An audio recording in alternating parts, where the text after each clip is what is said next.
আসসালামু আলাইকুম সুপ্রিয় শিক্ষার্থীবৃন্দ, অর্থনীতি ক্লাসে তোমাদের সবাইকে সুস্বাগতম।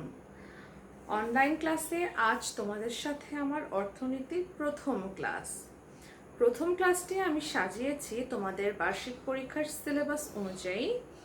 তোমাদের সিলেবাসে যেহেতু বোর্ডের সব কিছু ইনক্লুডেড আছে, তারপরও যে অধ্যায়টি নতুনভাবে পড়ানো যায় বলে আমি চিন্তা করে বের করেছি সেটা হচ্ছে বাংলাদেশ সরকারের অর্থব্যবস্থা। দ্রুত তোমরা বই, খাতা, কলম, পেন্সিল নিয়ে মোবাইলের সামনে বসে পড়ো। শুরুতেই আমি বলে নিই, এটা হচ্ছে 10ম অধ্যায়। অধ্যায়টির নাম বাংলাদেশ সরকারের অর্থব্যবস্থা, the public finance of Bangladesh government. Bangladesh সরকারের দেশের প্রশাসন পরিচালনা, আইন শৃঙ্খলা রক্ষা, বিদেশি আক্রমণ থেকে দেশ রক্ষা এবং জনকল্যাণমূলক বহুবিধ কার্যাবলী সম্পাদনের জন্য অনেক অর্থের প্রয়োজন। এই অর্থ সংস্থানের জন্য সরকারকে বিভিন্ন উৎস থেকে অর্থ আয় করতে হয়। নির্দিষ্ট সময়ে সম্ভাব্য সরকারি আয় ব্যয়ের হিসাব বিবরণীকে বলে বাজেট। তাহলে তোমরা নিশ্চয়ই বুঝতে পারছো বাজেট কাকে বলে। হ্যাঁ, সরকারি আয় ব্যয়ের হিসাবকে বাজেট বলে, যেটা আমাদের জন্য কি করা হয়, প্রতি নির্দিষ্ট সময় অন্তর অন্তর নতুন করে তৈরি করা হয়। তোমরা অধ্যায় শুরুতেই দুটো চিত্র দেখবে তোমাদের বইয়ে, পৃষ্ঠা 136 নতুন বইয়ের। এখানে দেখো, বাঁ দিকের ছবিটা হচ্ছে আয়ের উৎসসমূহ এবং ডান দিকের ছবিটা হচ্ছে ব্যয়ের উৎসসমূহ। দুটাতে দুটো পাইচিত্র দেয়া আছে, নিশ্চয়ই দেখতে পাচ্ছ। আয়ের উৎস দেওয়া আছে 2018 থেকে 2019 সাল। এখানে আছে আয়ের অর্থায়নের উৎস হচ্ছে 4,64,573 কোটি টাকা। আর এখানে বিভিন্ন ধরনের খাতের মধ্যে আছে কি কি বলতো, জাতীয় রাজস্ব বোর্ড, বহির্ভূত কর, কর ব্যতীত প্রাপ্তি, অভ্যন্তরীণ ঋণ, বৈদেশিক ঋণ, বৈদেশিক অনুদান, কোন খাতে কত পার্সেন্টেজ সেটা এখানে উল্লেখ করা আছে। আর জাতীয় রাজস্ব বোর্ড নিয়ন্ত্রিত কর কত তাও দেওয়া আছে। অবজেক্টিভের জন্য তোমরা এই চিত্র দুটি কিন্তু মিস করবে না, কোন খাতে কত পার্সেন্ট এটা তোমাদের জানতে হবে। আর ব্যয় খাতের ক্ষেত্রে আছে 1,79,669 কোটি টাকা। এখানেও দেখো বিভিন্ন খাতে পাইচিত্র আকারে, যেমন আছে সামাজিক নিরাপত্তা, কল্যাণ, জনপ্রশাসন, স্বাস্থ্য, কৃষি, শিক্ষা, স্থানীয় সরকার, পল্লী উন্নয়ন, জ্বালানি ও বিদ্যুৎ, পরিবহন, যোগাযোগ। এই খাতগুলোতে আমাদের কি কি ব্যয় হয় তার পার্সেন্টেজ এখানে উল্লেখ করা আছে। তোমরা ছকটা অবশ্যই বাসায় প্র্যাকটিস করবে। আমরা আজকের পড়া শুরু করি। শুরুতে আছে 137 পৃষ্ঠায় 10.1 সরকারি অর্থব্যবস্থা, পাবলিক ফাইন্যান্স। এসো জেনে নেই পাবলিক ফাইন্যান্সটা কি। অর্থনীতির যে শাখায় সরকারের আয়, ব্যয় ও ঋণ সংক্রান্ত বিষয়াবলী সম্পর্কে আলোচনা করা হয় তাকে সরকারি অর্থব্যবস্থা বলে। একটি দেশে জনসাধারণের সর্বোচ্চ কল্যাণ নিশ্চিত ও অর্থনৈতিক সমৃদ্ধির জন্য সরকার কোন খাতে, কিভাবে, কোন নীতিতে ব্যয় করবে তা সরকারি অর্থব্যবস্থায় আলোচনা করা হয়। সরকারি ব্যয় নির্বাহের জন্য কিভাবে কোন কোন উৎস হতে আয় করবে বা কোন উৎস থেকে কতটুকু ঋণ গ্রহণ করবে তা সরকারি অর্থব্যবস্থার মাধ্যমে আলোচনা করা হয়। আজকে আমরা শুরুতেই জেনে নিব বাংলাদেশ সরকারের আয়ের উৎসসমূহ কি কি। দেখো, বাংলাদেশ হচ্ছে একটা নিম্ন মধ্যম আয়ের দেশ, এটা আমরা সবাই জানি। এবং ইনশাল্লাহ আমরা একটা সময়, নির্দিষ্ট সময় পর হয়তো আমরা উচ্চতে পৌঁছাবো, এটা আমরা আশা করতেই পারি। দেশের আর্থসামাজিক উন্নয়ন দুঃখিত, জনকল্যাণ সাধন, প্রশাসন পরিচালনা, দেশ রক্ষা ইত্যাদি কাজে সরকারকে অনেক অর্থ ব্যয় করতে হয়। যেমন আয় ঠিক তেমনই ব্যয়, বুঝতে পারছো তো না? এই ব্যয় নির্বাহের জন্য সরকারকে বিভিন্ন উৎস থেকে আয় সংগ্রহ করতে হয়। তাহলে সরকারের আয়ের উৎস কয়টি প্রধানত? হ্যাঁ বন্ধুরা, সরকারি আয়ের উৎস হচ্ছে প্রধানত দুইটি, একটা হচ্ছে কর রাজস্ব এবং আরেকটা হচ্ছে কর বহির্ভূত রাজস্ব। আমি পড়ার ফাঁকে ফাঁকে তোমাদেরকে হোমওয়ার্ক দিয়ে দিব। তোমরা কি বোর্ড দেখতে পাচ্ছ? না পেলে আমাকে জানাবে। আমার প্রথম প্রশ্ন হচ্ছে, সরকারি অর্থ ব্যবস্থা বলতে কি বোঝো? আমার 2 নম্বর প্রশ্ন হচ্ছে, বাংলাদেশ সরকারের, যে লাইনটা আমরা মাত্র পড়লাম, আয়ের উৎস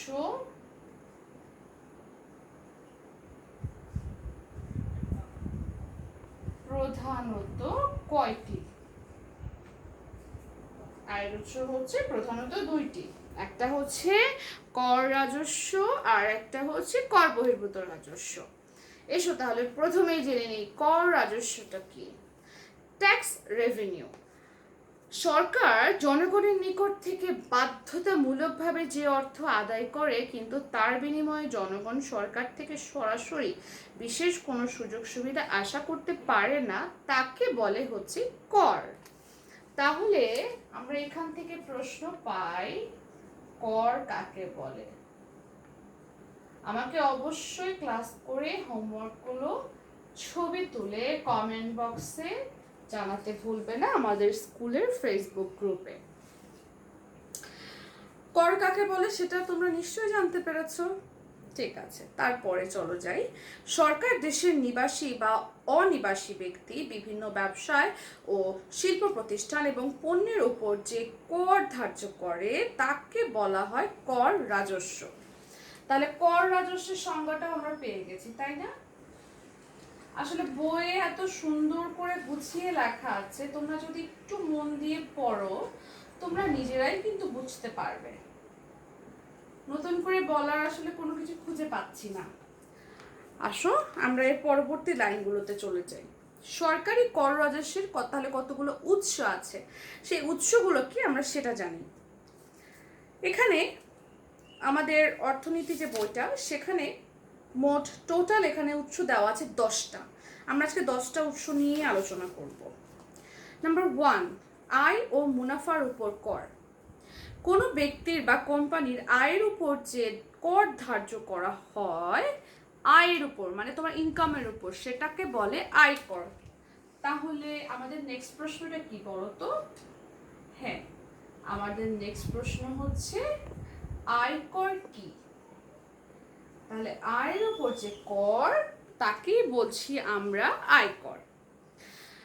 বাংলাদেশ সরকারের আয়ের একটা অন্যতম উৎস হলো আয়কর। বর্তমানে বাংলাদেশে কোম্পানি ব্যতীত ব্যক্তিগত করদাতা তাদের বার্ষিক নিট আয় হচ্ছে পুরুষদের ক্ষেত্রে 2,50,000 টাকা, মহিলাদের ক্ষেত্রে 3 লক্ষ টাকা এবং 65 বছর বা তদূর্ধ্ব পুরুষের ক্ষেত্রেও 3 লক্ষ টাকা, আর প্রতিবন্ধীদের ক্ষেত্রে 3,75,000 টাকা, আর মুক্তিযোদ্ধাদের ক্ষেত্রে 4,25,000 টাকা। এর অধিক হলে তাদের আয়ের উপর কর ধার্য করা হয়। তাহলে কার আয় কত, কোন ক্ষেত্র বিশেষে, তা তোমরা আজ জানতে পারলে। বাসায় খুব ভালোভাবে প্র্যাকটিস করবে পড়াগুলো, তাহলে তোমাদেরও জিনিসটা আস্তে আস্তে তোমরা ধাপে ধাপে বুঝতে পারবে। এছাড়া বিভিন্ন কোম্পানির মুনাফার উপরেও কর ধার্য করা হয়। তাহলে আয় ও মুনাফার উপর কর কি তোমরা জেনেছো? ঠিক আছে, চলে যাই পরের স্টেপে। পরের স্টেপটা হচ্ছে মূল্য সংযোজন কর, ভ্যালু অ্যাডেড ট্যাক্স। দেখো, অন্যান্য উন্নত এবং উন্নয়নশীল দেশের মতো বাংলাদেশে 1991 থেকে 92 অর্থবছর থেকে মূল্য সংযোজন কর চালু করা হয়েছে। লাইনটা তোমরা সালটা নোট করবে এখান থেকে। উৎপাদন ক্ষেত্রে কাঁচামাল থেকে শুরু করে চূড়ান্ত দ্রব্য উৎপাদন পর্যন্ত বেশ কয়েকটি স্তর অতিক্রম করতে হয়। উৎপাদনের এরূপ বিভিন্ন স্তরে যে মূল্য সংযোজিত হয় তার উপর একটা নির্দিষ্ট হারে যে কর আরোপ হয় তাকে বলে মূল্য সংযোজন কর। তাহলে আমাদের নেক্সট যে প্রশ্নটা কি পেলাম বলো তো? মূল্য সংযোজন কর বলতে কি বোঝো? আসলে আমরা যখন নতুন নতুন শব্দ শিখি এবং সেই শব্দগুলোর যখন আমরা অর্থ জানি বা কাকে কি বলে জানি, তখনই আমরা সেটা সম্পর্কে বিস্তারিত লিখতে পারি। তাহলে আমরা চলে যাই আমাদের 3 নম্বর পয়েন্টে। 3 নম্বর পয়েন্টে কি আছে? আমদানি শুল্ক, কাস্টম ডিউটিস। বাংলাদেশ সরকারের আয়ের অন্যতম উৎস হচ্ছে আমদানি শুল্ক। দেশের আমদানিকৃত দ্রব্যের ও সেবার উপরে যে কর ধার্য করা হয় তাকে বলে আমদানি শুল্ক। আচ্ছা, এখান থেকে ছোট ছোট অনেক প্রশ্ন আসে, আমি প্রশ্নগুলো পরে দিই, একটু পড়িয়ে নিই। আবগারি শুল্ক, দেশের অভ্যন্তরে উৎপাদিত ও ব্যবহৃত দ্রব্যের উপর যে কর ধার্য করা হয় তাকে আবগারি শুল্ক বলা হয়। রাজস্ব সংগ্রহ ছাড়াও বিভিন্ন ধরনের ক্ষতিকারক দ্রব্য ভোগ হ্রাস করার উদ্দেশ্য আবগারি শুল্ক ধার্য করা হয়। যেমন বাংলাদেশে চা, সিগারেট, চিনি, তামাক, কেরোসিন, ওষুধ, স্পিরিট, দেশলাই প্রভৃতি দ্রব্যের উপর আবগারি শুল্ক ধার্য করা হয়েছে। আচ্ছা, মনে প্রশ্ন আসে না, ক্ষতিকারক দ্রব্যের উপর কেন বলো তো? যেন যেসব দ্রব্য ব্যবহারে তোমার ক্ষতি হয় সেটা যেন তুমি কম করো, সেই জন্যই এই শুল্ক আরোপ করার ব্যবস্থা। সম্পূরক শুল্ক, বিভিন্ন কারণে সরকার অনেক দ্রব্য সামগ্রীর উপর আবগারি শুল্ক বা মূল্য সংযোজন কর বা আমদানি শুল্ক আরোপের পরেও অতিরিক্ত যে শুল্ক আরোপ করে সেটাকে বলে সম্পূরক শুল্ক। যেমন যেমন হচ্ছে জানতে হবে সিরামিক টাইলসের উপর আরোপিত সম্পূরক শুল্ক। তোমরা উদাহরণ এবং কাকে বলে খুব ভালো মতো এই জিনিসগুলো প্র্যাকটিস করবে। নেক্সট 6 নম্বর হচ্ছে অন্যান্য কর ও শুল্ক। উপরের শুল্ক এবং করের মূল পাঁচটি উৎস ছাড়াও আরও কিছু কর এবং শুল্ক থেকে সরকার আয় সংগ্রহ করে। যেমন হচ্ছে সম্পত্তি কর, বিদেশ ভ্রমণ, প্রমোদ কর, পেট্রোল ও গ্যাসের উপর কর, যেমনটা নোট করো। নেক্সট হচ্ছে মাদক শুল্ক। মাদক জাতীয় বিভিন্ন দ্রব্যের উপর সরকার কি করে জানো? শুল্ক বসিয়েও সেখান থেকে আয় করে। এর মাধ্যমে সরকারের আয় বৃদ্ধির সাথে সাথে তার সামাজিক কল্যাণও বৃদ্ধি পায়। নেক্সট হচ্ছে যানবাহন কর। বিভিন্ন প্রকার যানবাহনের উপর যে কর দেওয়া হয় তাকেই যানবাহন কর বলে। এখান থেকেও সরকার প্রতি বছর আয় করে। 9 নম্বর হচ্ছে ভূমি উন্নয়ন কর। ভূমি উন্নয়ন কর কি হয় জানো? ভূমির মালিকানা এবং ভোগ দখলের জন্য ভূমির মালিকদের ভূমির মালিক সরকারকে যে খাজনা দেয় তাকেই ভূমি রাজস্ব বলে। বাংলাদেশ সরকার ভূমির উপর উন্নয়ন কর আরোপ করেছে। Number 10, non judicial stamp. দলিলপত্র ও মামলা মোকদ্দমায় আবেদনপত্র ব্যবহারের জন্য নন জুডিশিয়াল স্ট্যাম্প ব্যবহার করা হয়। এ খাত থেকে প্রতি বছর অনেক অর্থ আয় হয়। তার মানে মামলা মোকদ্দমার ক্ষেত্রে যদি নন জুডিশিয়াল স্ট্যাম্প ব্যবহার করা না হয় তাহলে কিন্তু সেটা গ্রহণযোগ্য হবে না। তাহলে আমরা কর রাজস্বর ক্ষেত্রে যে 10টা পয়েন্ট, সেই 10টা পয়েন্ট বাসায় খুব ভালোভাবে প্র্যাকটিস করব। কারণ এখানে প্রত্যেকটা স্টেপই বলা আছে যে কোনটা কি, কেন এবং উদাহরণগুলো কি কি, যেটা তোমাদেরকে জানতে হবে। তাহলে চলে আসো, আমাদের দ্বিতীয় উৎসটা কি ছিল? আমাদের দ্বিতীয় উৎস ছিল কর বহির্ভূত রাজস্ব, নন ট্যাক্স রেভিনিউ। তাহলে এই উৎসের খাতগুলো কয়টি এবং কি কি সেটা আমরা দেখব। এখানেও 10টা খাত সম্পর্কে দেওয়া আছে। আসো আমরা দ্রুত পড়ে ফেলি। প্রথমেই আছে ডিভিডেন্ড অ্যান্ড প্রফিট, মানে লভ্যাংশ ও মুনাফা। সরকার তার মালিকানাধীন বিভিন্ন আর্থিক প্রতিষ্ঠান, ব্যাংক, বীমা কোম্পানি ও আর্থিক প্রতিষ্ঠান, যেমন রাষ্ট্রায়ত্ত শিল্প প্রতিষ্ঠান, পার্ক, চিড়িয়াখানা, তাই না, এগুলো তো আর্থিক প্রতিষ্ঠান থেকে প্রত্যেক বছরে প্রচুর লভ্যাংশ এবং মুনাফা পেয়ে থাকে। লভ্যাংশ মানে লাভ, আর মুনাফা মানে তো তোমরা জানোই। নেক্সট হচ্ছে সুদ বা ইন্টারেস্ট। সরকার সরকারি কর্মচারী, বিভিন্ন আর্থিক ও স্বায়ত্তশাসিত প্রতিষ্ঠানকে কি করে? ঋণ প্রদান করে। প্রদত্ত ঋণের সুদ হিসেবে সরকার প্রতি বছর কিছু অর্থ আয় করে এবং সরকারের ঋণ দেয়। ঋণ দেওয়ার পরে সেটার উপরে যে সুদ পায় সেখান থেকে সরকারের ইনকাম হয়। এভাবেই কিন্তু সরকার কি করে? ওই টাকাটা কিছুটা জমা রাখে, কিছুটা ব্যয় করে, আবার যখন কেউ ঋণ চায় তখন সেখান থেকে তাকে ঋণ দেয়। এভাবেই পুরো প্রক্রিয়াটা চক্রাকারে চলতে থাকে। প্রশাসনিক ফিস। সরকার জনগণকে প্রশাসনিক সেবা প্রদানের জন্য বিভিন্ন প্রকার ফি আদায় করতে হয়, যেমন কোর্ট ফিস। এই ফিগুলো দিয়েও সরকার হচ্ছে আমাদের প্রয়োজনে, আমাদের কাজেই কিন্তু অর্থটা ব্যয় করে। নেক্সট হচ্ছে জরিমানা, দণ্ড ও বাজেয়াপ্তকরণ। দেশের আইন ও নিয়ম নীতি পরিপন্থী বিভিন্ন কাজের জন্য কি করে জানো, সরকার জরিমানা করে, দণ্ড করে এবং বাজেয়াপ্ত করে প্রচুর অর্থ আয় করে। এখানে বাজেয়াপ্তটা কি? বাজেয়াপ্তটা হচ্ছে তোমার যেই সম্পত্তিটা বাজেয়াপ্ত করা হয়, মানে বাতিল ঘোষণা করা হয়, সেটা সেটা যদি তুমি পেতে চাও তাহলে তোমাকে অর্থের বিনিময়ে সেটা পেতে হবে, মানে শাস্তি স্বরূপ তোমার সম্পত্তিকে বাতিল ঘোষণা করা হয়, কিন্তু সেটা আবার পুনরায় ফিরে পাওয়ার প্রক্রিয়াও রয়েছে। তো এই প্রক্রিয়াটাকে বলা হয়, বাতিল ঘোষণা করার প্রক্রিয়াটাকে বলা হয় বাজেয়াপ্তকরণ। অর্থনৈতিক সেবা, সরকার তার বিভিন্ন প্রতিষ্ঠান দ্বারা কি করে জনগণকে অবশ্যই সেবা প্রদান করে। এই সেবাগুলোর মধ্যে উল্লেখযোগ্য হচ্ছে আমদানি রপ্তানির আইনের আওতায় প্রাপ্ত ফিস, বাণিজ্য সংস্থা ও কোম্পানি সমূহ হতে প্রাপ্ত রেজিস্ট্রেশন ফিস, বীমা আইনের আওতায় প্রাপ্তি ও সমবায় সমিতি সমূহের অডিট অফিস, সমবায় সমিতির রেজিস্ট্রেশন ও নবায়ন ফিস ইত্যাদি। ভাড়া ও ইজারা। নাম্বার 6, সরকারি বিভিন্ন সম্পত্তি ভাড়া এবং ইজারা দেওয়ার মাধ্যমে সরকার বিভিন্ন আয় করে, যেমন হাট খাট। এখন এখানে ইজারাটা হচ্ছে ওয়ান কাইন্ড অফ লিজ নেওয়া। লিজ নেওয়া বলতে এখানে বোঝাচ্ছে যে কোনো একটা সম্পত্তি একটা নির্দিষ্ট সময়ের জন্য কারোর আন্ডারে থাকা, এবং সে আন্ডারে থেকে সেই সম্পত্তিটাকে সে কি করে, তার লাভের আশায় সেই সম্পত্তিকে সে কাজে লাগায়। তা এরকম সরকার কি করে, ইজারা দেওয়ার মাধ্যমে প্রতি বছর প্রচুর আয় করে। এই ইজারা তুমি নিতে পারো 5 বছরের জন্য, 10 বছরের জন্য, স্বল্পমেয়াদী, দীর্ঘমেয়াদী, বিভিন্নভাবে ইজারাটা নেওয়া যায়। নাম্বার 7, টোল ও লেভি।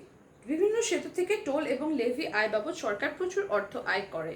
টোল এবং লেভিটা কি আমরা জানি, আমাদের বাসার কাছে যে সেতুটা আছে সেটা পারাপারের জন্য আমরা দেখেছি না, যে মোটরসাইকেলের একটা টোল, আবার সিএনজিতে আলাদা, ট্রাকের একটু বেশি, এইভাবে কম বেশি করে প্রত্যেকটা যানবাহনের উপরে ডিপেন্ড করে ছোট বড় মিলিয়ে যে কী পরিমাণ টোল বা লেভি তাদের কাছ থেকে আদায় করা হবে।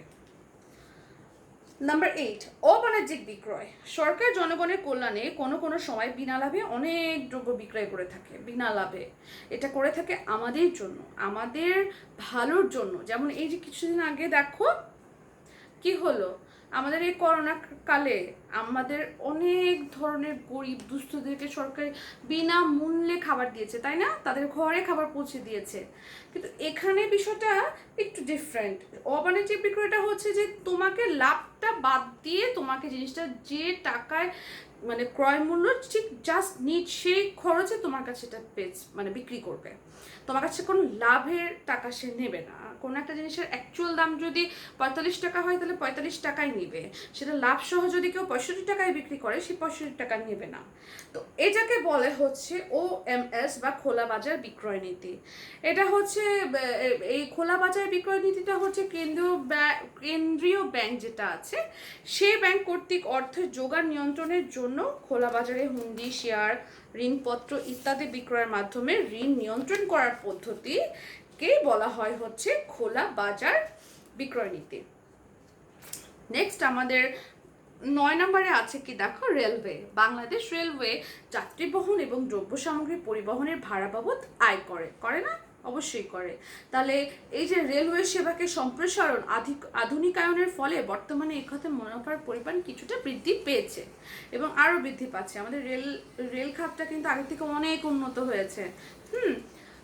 নাম্বার 10, ডাক বিভাগ। আমাদের আজকে লাস্ট পয়েন্ট, পোস্টাল ডিপার্টমেন্ট। আমাদের বাংলাদেশে যে ডাক বিভাগ সেটা সরকার কর্তৃক পরিচালিত হয়, বিধায় এটি সরকারি আয়ের একটা উৎস। ডাক বিভাগ বহুমুখী সেবা প্রদান করার ফলে 2001 থেকে 2 সাল হতে এ খাতে আয় প্রবাহ কি হয়েছে জানো, কিছুটা বৃদ্ধি পেয়েছে। সালটা নোট করবে। উপরে উল্লেখিত বাংলাদেশ সরকারের আয়ের উৎসসমূহ থেকে প্রাপ্ত আয়ের পরিমাণে কিন্তু যথেষ্ট নয়। এগুলো ছাড়াও কিন্তু সরকারকে বিভিন্ন অনুদান, বৈদেশিক ঋণ, তারপরে সাহায্য দান, এগুলোর উপরেও কিন্তু সরকারকে নির্ভর করতে হয়। এটা আমরা কম বেশি সবাই জানি। আগে একটু বেশি নির্ভর করতে হতো, এখন একটু কম নির্ভর করতে হয়। তাহলে আসো আমি এখন তোমাদেরকে বাড়ির কাজগুলো দিয়ে দিই। আজকের পড়া থেকে আমরা কি কি শিখেছি, কি কি জেনেছি, তার উপরে নির্ভর করে আমি কিছু তোমাদেরকে হোমওয়ার্ক দিব। তোমরা হোমওয়ার্কগুলো আমাকে সুন্দর করে লিখে ছবি তুলে পাঠাবে, ঠিক আছে? চলে এসো। তোমরা দ্রুত বোর্ডের একটা স্ক্রিনশট তুলে নাও। আমি এখানে 11টা প্রশ্ন দিয়েছি। এই প্রশ্নগুলো তোমরা বাসায় খুব ভালো করে প্র্যাকটিস করবে। যদি সবগুলো প্রশ্ন না পারো, এই টপিকের মধ্যে যতটুকু পারো সম্ভব হয় ততটুকু হোমওয়ার্ক করে দেখাবে। এবং ভালো থাকবে, সুস্থ থাকবে, নিরাপদে থাকবে, সবসময় পরিষ্কার পরিচ্ছন্নতা বজায় রাখবে এবং পরিবারের সবাইকে সেটা মেনটেন করতে বলবে। ভালো থেকো, সুস্থ থেকো। সেই পর্যন্ত আল্লাহ হাফেজ।